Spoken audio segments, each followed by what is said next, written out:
Nairobi.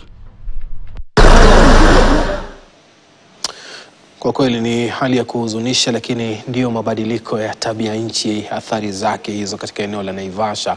Na jumla ya watu milioni 4.4 wanakodolea macho uhaba mkubwa wa chakula ifikapo mwaka 2026 nchini Somalia. Hii ni kulingana na ripoti jumuishi ya usalama wa chakula IPC. Ripoti hii imetolewa baada ya shirika la Amnesty International kudai kwamba serikali ya Somalia imeshindwa kuwalinda raia wake kutokana na makali ya njaa, magonjwa na kuhama kwa lazima licha ya tahadhari ya hali mbovu ya kibinadamu.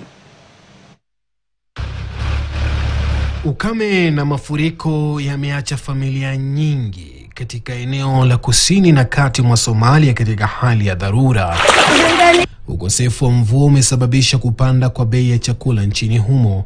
Hali hii inafanya kuwa mbaya zaidi kutokana na upungufu wa chakula sokoni, mimea kukaukia shambani na pamoja na uhaba mkubwa wa mapato.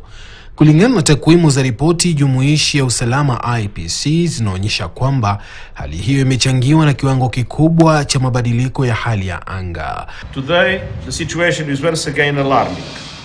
Climate change is causing chaos. Somalia has experienced 5 consecutive poor rainy seasons, and this is unprecedented. Between now and June, 6.5 million Somalis are expecting to face high levels of acute food insecurity. So the risk of famine is still looming. Hali hii imeathiri pakubwa afya ya wananchi, kwani familia nyingi zimelazimika kutumia maji yasiyo salama. Matumizi ya maji chafu yamesababisha kuwepo na mlipuko wa kipindupindu.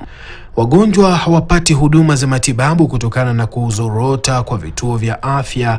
Wengi wanalazimika kutembea mwendo mrefu kutafuta matibabu. Idadi ya wakimbizi wa ndani kwa ndani imeongezeka pakubwa eneo la kusini mwa Somalia, hali inayosababisha wananchi wengi kukimbilia kambi ya wakimbizi ya Dadaab kwenye mpaka wa Somalia na Kenya.